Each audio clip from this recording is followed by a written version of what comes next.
Okay, the current challenge is to swap out that motor mount. You can see it down there, kind of. It's buried. It's not going to be super easy, but I've got the subframe out of the car, which makes it just a little bit easier because there's you did get to skip removing that motor mount, which is really just one bolt anyway, so it really doesn't save you that much time to pull the subframe out. But since it's out, I'm going to go ahead and do it. First thing I'm going to do is I'm going to put a jack under the pan. I've jacked it up. I've got a piece of wood there. I've offset from the drain bolt so I don't put any stress on that. Just putting some light tension on the bottom of the pan to hold the weight of the engine, which really isn't necessary yet, but it will be. You'll see. I promise. Okay, I should have mentioned that I did use a wobble extension to reach this one because it is this brace up above is in the way, and it's definitely in the way of this 13. So you'll have to figure out how to get that out. I'm just going to use a smaller ratchet and get it at the right angle, and I think I'll probably have to use a pry bar between the engine block and the ratchet to get the right kind of twist on that bolt to get it loose. Okay, let's see if we can turn this one out.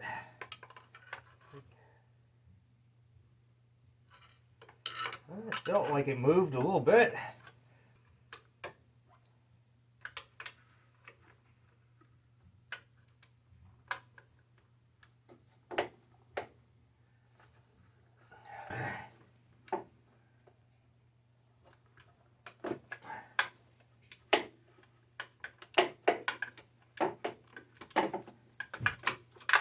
Okay, she's loose. So now I can loosen up the next one, which is also very tight, but at least I can get to it. Okay, the other ones are already loose, so now I'll just spin them out.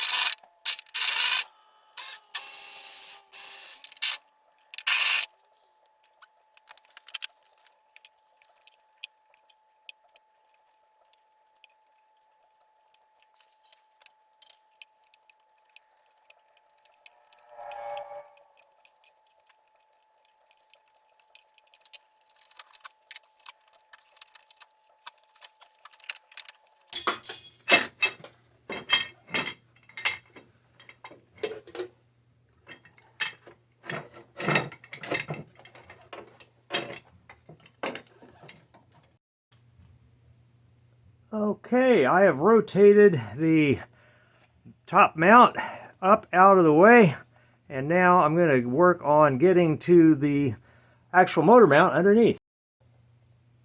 Okay, and now is a good time to make sure that it looks like it lines up, and it does. So let's go ahead and get the old mount out. Okay, first thing to break loose is going to be the 13 millimeter bolt on the bottom. Again, I'm using a wobble because of the angle. It's not crazy tight, so that was easy. And before I go any further, I'm going to throw my 15 extension on here just because it's about the right length, and see if I can spin this guy off. Okay, that's just a little bit too long, so I'm just going to have to make do with a regular 3/8 inch ratchet and hope it's not crazy tight.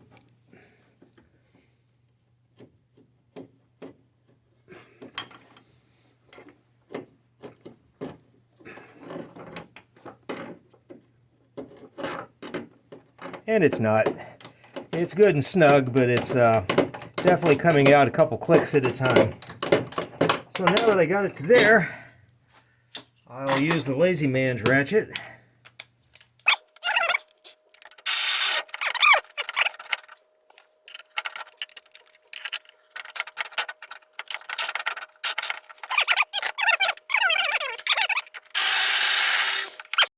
Okay, comes right out. Actually, I thought I might have to release that hose, but I don't. So now it's just a matter of placing the new motor mount through the same hole. Again, be careful with the hose. So you don't want to break it, but it shouldn't be that big a deal. So, all right. Now get it lined up. Get the 13mm bolt in through the bottom hole. Line it up. Get the 15mm bolt through the hole in the fender well. Line it up, start it, and I'm going to run this one down so I don't have any interference. Okay, first I'll do the 13.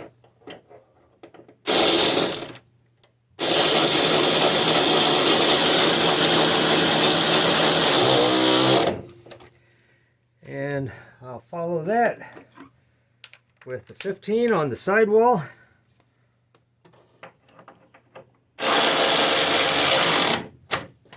And tighten them both down with a larger wrench.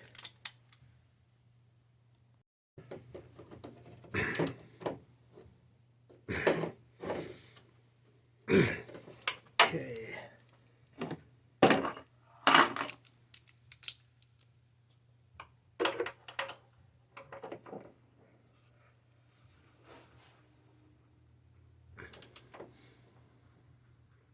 All right, the motor mount is in place. Now we just have to get this brace back into position and we'll be done.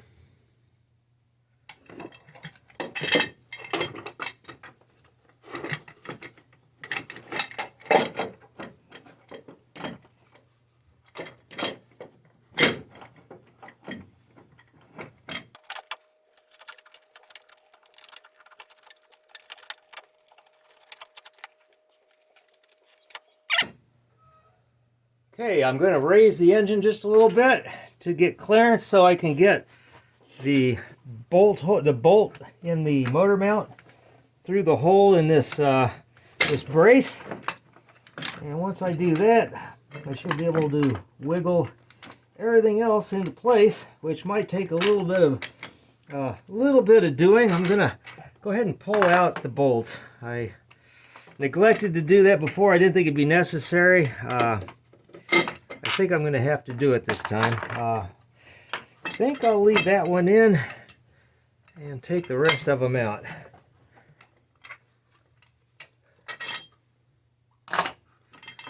Alright, so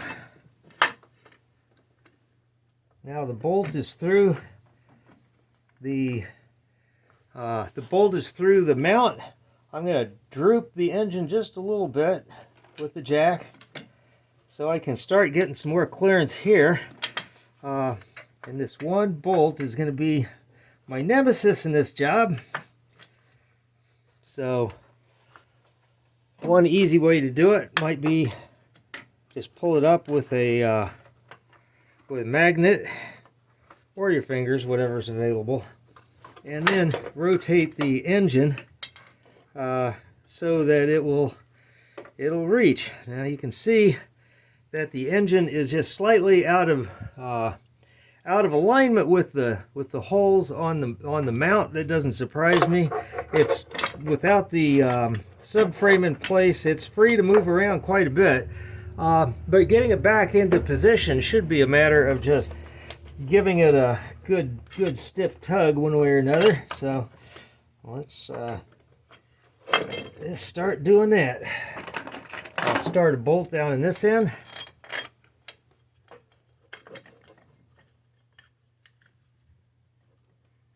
Okay, and drive it home with my 13.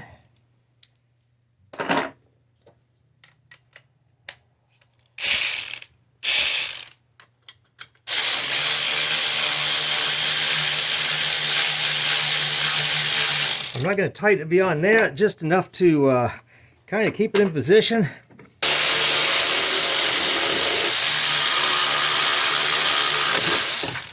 Okay, that's good and snug. I still don't think I can get that bolt in until I droop the engine with the jack just a little bit. But you can see how easy that was. And now, of course, this bolt goes in. This nut is now exposed. The bolt is exposed to install the nut. These are in place. All right. And all we have to do is tighten them all down now. I'm going to loosen this one just a little bit.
Now finally we get to place the 18mm nut, and notice that the jack is no longer doing anything. I just took the last of the tension off it.